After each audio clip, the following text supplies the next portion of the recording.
अब जो चाहो सो करो पिता, हर त्यागो रखो चाहे पालो, कि त्यागो रखो चाहे पालो, या जीवन मेरा हरो पिता, त्यागो रखो चाहे पालो, या जीवन मेरा हरो पिता, त्यागो रखो चाहे पालो, या जीवन मेरा हरो पिता। हरीश पंडित ने कहा पिताजी अब जो आपकी इच्छा हो, जैसा दंड देना चाहिए वैसा सजा कीजिए। राजा सरियात ने सोचा कि आज मेरी बेटी ने इतना बड़ा अपराध कर दिया, अब इसके साथ क्या करें। आज जानते हो क्या हुआ? सूत जी बोले ऋषिवर, आज उसी समय राजा सरियात ने कहा बेटी आज मैं तुझे यही दंड देता हूँ कि इन्हीं ऋषि के पास तुम्हें छोड़ करके जा रहा हूँ, और अगर तुझे क्षमा कर देंगे तो क्षमा समझ लेना, और अगर तुझे दंडित करेंगे तो वही दंड समझना। आज राजा सरियात अपनी बेटी सुकन्या को चंवर ऋषि के पास छोड़ करके चले गए। सूत जी कहते ऋषिवर, राजा सरियात की बेटी सुकन्या चंवर ऋषि के सामने हाथ जोड़ करके 12 वर्ष तक खड़ी रही, फल फूल खा करके ऋषि के सामने 12 वर्ष व्यतीत किया, लेकिन उनको छोड़ करके कहीं गई नहीं। 12 वर्ष के बाद जिस समय ऋषि अपनी तपस्या से जागे, आज उसी समय सुकन्या उनके चरणों पर गिर पड़ती है, अपने अपराध की क्षमा मांगने लगी। सूत जी कहते ऋषिवर, आज उसी समय अपने अपराध को सुकन्या ने चंवर ऋषि से बतलाया। हे महाराज परीक्षित, उसी समय चंवर ऋषि ने अश्विनी कुमार का ध्यान किया, अश्विनी कुमार प्रकट हो गए। अश्विनी कुमारों ने कहा मुझे बताइए क्या बात है। चंवर ऋषि ने कहा देखो आज तुम हमारे लिए एक ऐसी औषधि बना करके तैयार करो कि जिसका सेवन करके मेरी आंखों में पुनः रोशनी आ जाए, मेरा शरीर पुनः युवावस्था को प्राप्त हो जाए।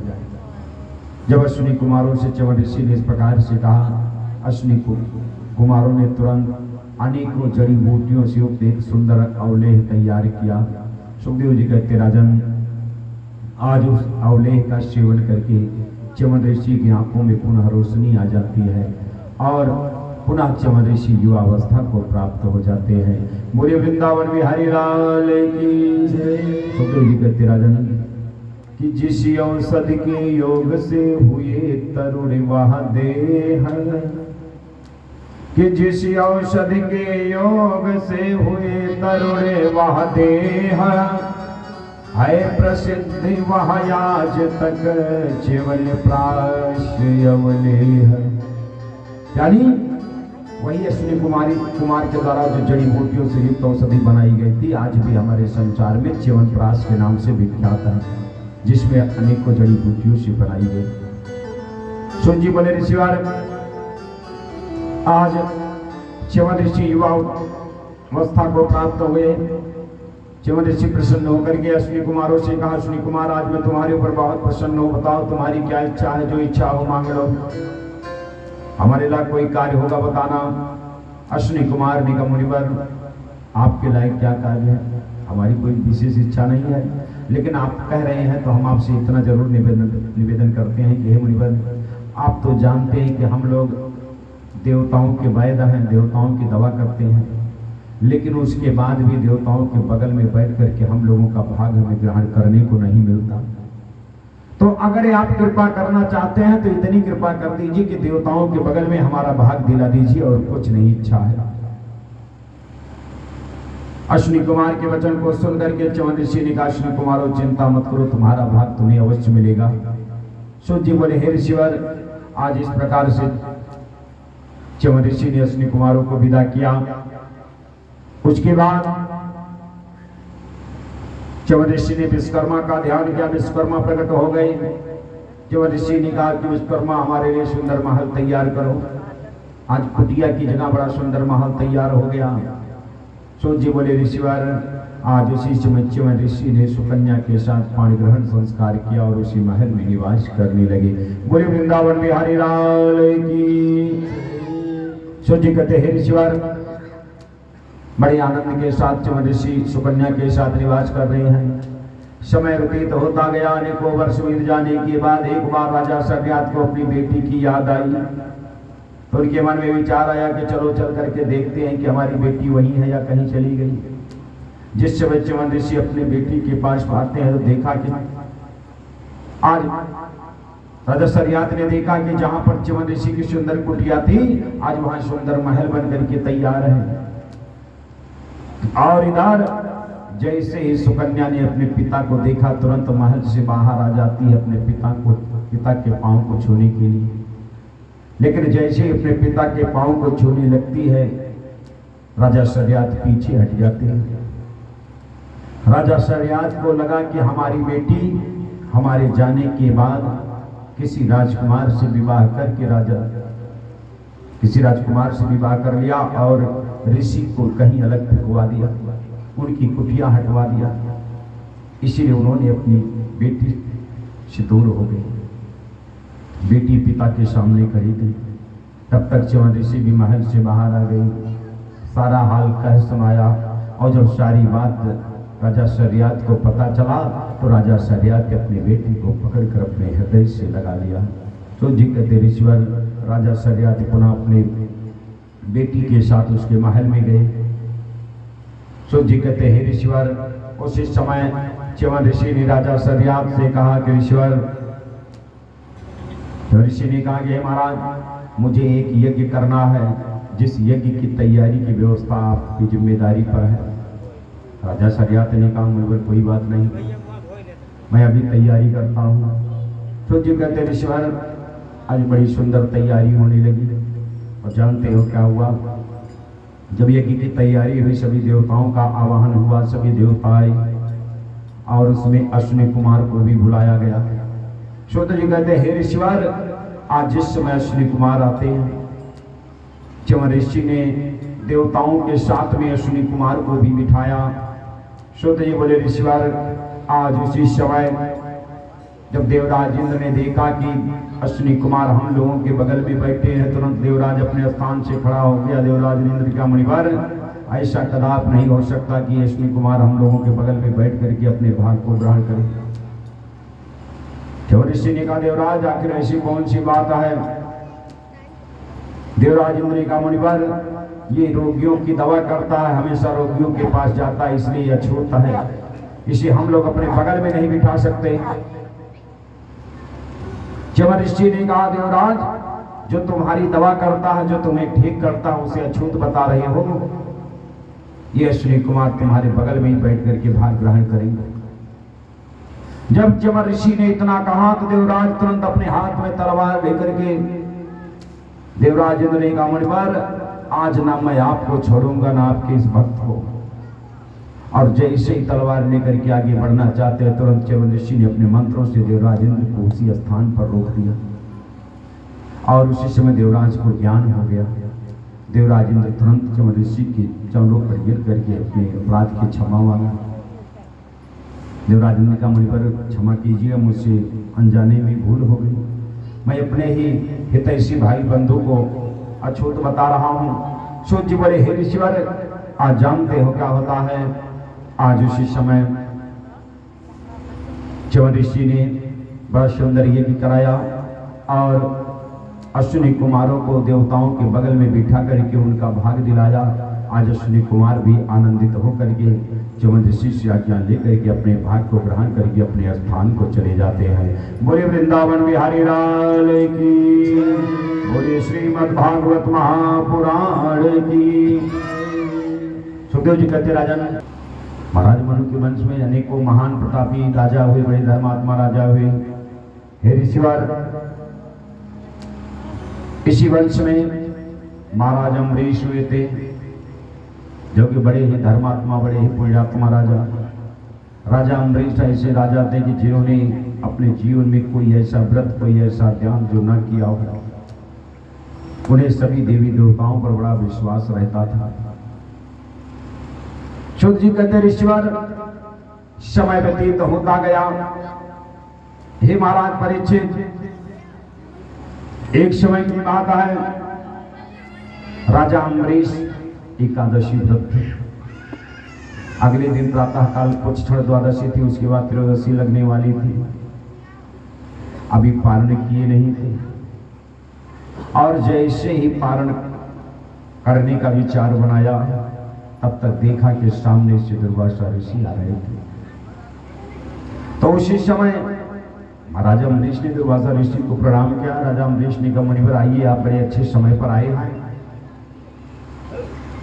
कल हमारा एकादशी का व्रत था, अभी मैंने पारण नहीं किया है, आइए हम लोग साथ में बैठ करके भोजन प्रसाद ग्रहण करेंगे। तो जी कहते ऋषिवर राजा अम्बरीश के वचन को सुनकर के दुर्वासा ऋषि ने कहा, मुनिवर आप भोजन की तैयारी कराइए, तब तक मैं थोड़ा स्नान करके आता हूं, अभी स्नान नहीं किया हूं। आज उसी समय दुर्वासा ऋषि स्नान करने के लिए चले गए। शुद्ध जी कहते कि हे ऋषिवर, और इधर होता क्या है, जब दुर्वासा ऋषि स्नान करने के लिए राजा अम्बरीश इंतजार कर रहे थे, बहुत समय बीत गया, वापस नहीं आए। इधर राजा अम्बरीश ने देखा कि द्वादशी समाप्त होने वाली है, त्रयोदशी लगने वाली है, और अगर मुनिवर को आने में देर हुई तो आज हमारा व्रत खंडित हो जाएगा। शुद्ध जी कहते ऋषिवर, आज उसी समय राजा अम्बरीश ने ब्राह्मणों से पूछा कि ब्राह्मण देवता एक बात बताइए, कोई ऐसा उपाय बताइए जिससे दुर्वासा ऋषि का अपमान भी ना हो और हमारा व्रत भी ना खंडित हो। तो उसी समय देवताओं ने कहा, महाराज एक काम कीजिए, आप भगवान का चरणोदक लेकर के पान कर लीजिए, आपका व्रत भी पूर्ण हो जाएगा और इसमें दुर्वासा ऋषि का कोई अपमान भी नहीं होगा।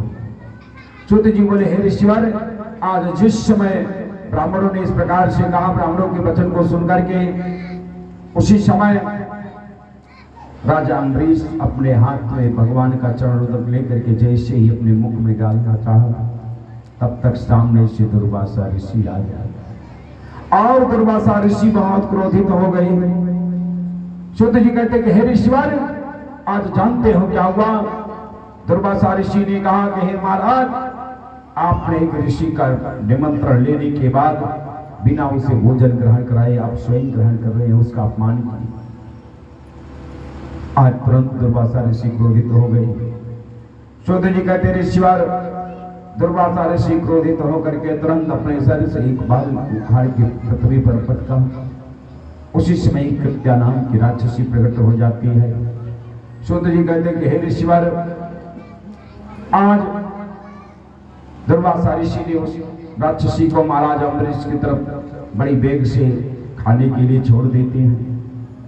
राजा अम्बरीश ने देखा कि जब वह राक्षसी बड़ी वेग से आ रही है, आज उसी समय राजा अम्बरीश हाथ जोड़ करके हमारे गोविंद का ध्यान करते हुए शुद्ध जी कहते ऋषिवर, आज राजा अम्बरीश मेरे गोविंद से कहते हैं कि हे प्रभु, अगर मेरा कोई अपराध हो, मैंने कोई अपराध किया हो, तो उसका दंड मुझे मिले, जरा सा भी हमारे मन में कोई कष्ट नहीं है। लेकिन अगर मैंने कोई अपराध नहीं किया है, तो ये बेकार का दंड मुझे नहीं मिलना चाहिए। शुद्ध जी कहते कि हे ऋषिवर, आज जानते हो क्या होता है? आज जिस समय राजा अम्बरीश हमारे गोविंद का ध्यान करने लगे, उसी समय हमारे गोविंद के कानों में महाराज अम्बरीश की वचन सुनाई दिया और उसी समय भगवान का सुदर्शन चक्र बड़ी वेग से आया और देखते ही देखते उस कृत्या राक्षसी को जला करके भस्म कर दिया। और उसके बाद में आज वह सुदर्शन बड़ी वेग से दुर्वासा ऋषि की तरफ चल देता है। शुद्ध जी कहते ऋषिवर, हमारे प्रभु का स्वभाव है, कहते कि हमारे प्रभु कभी अपने भक्तों को दुख नहीं देते, और अगर कोई दुख देता है तो देख नहीं पाते, उन्हें सहन नहीं होता, क्योंकि बाबा जी ने कहा है कि सुनु सुरेश रघु नाथ सुभाऊ, निज अपराध रे साहिन काऊ। सुन सुरेश रघुनाथ सुभाऊ, निज अपराध साहिन काऊ। जो अपराध भगत कर करई, जो अपराध भगत कर करई। राम रोष पावक सो जरई, राम रोष पावक सो जरई। राम रोष पावक सो जरई, राम रोष पावक सो जरई। सुखदेव जी कहते हैं महाराज परीक्षित, हमारे प्रभु कभी अपने भक्तों को दुखी नहीं देख सकते। आज वो सुदर्शन चक्र बड़ी वेग से राजा अम्बरीश की तरफ से आज दुर्वासा ऋषि की तरफ बढ़ गया। अब दुर्वासा ऋषि ने जब देखा कि सुदर्शन चक्र बड़ी वेग से आ रहा है, आज उसी समय दुर्वासा ऋषि भय के मारे अपने प्राणों को बचाने के लिए इधर उधर भागना प्रारंभ कर दिया। अनेकों स्थान पे गए, लेकिन वह सुदर्शन चक्र उनका पीछा नहीं छोड़ा। पितामह ब्रह्मा के पास गए, देवराज इंद्र के पास गए, लेकिन आज कोई सहायता करने वाला नहीं मिला। तो अंत में आज जानते हो क्या हुआ, हमारे श्री हरि विष्णु के पास पहुंच जाते हैं। सूत जी कहते हैं, हे ऋषिवर, आज दुर्वासा ऋषि हमारे गोविंद के पास गए और बोले, प्रभु इस अपने सुदर्शन चक्र से मेरे प्राणों को बचाइए, नहीं ये मुझे जला करके भस्म कर देगा।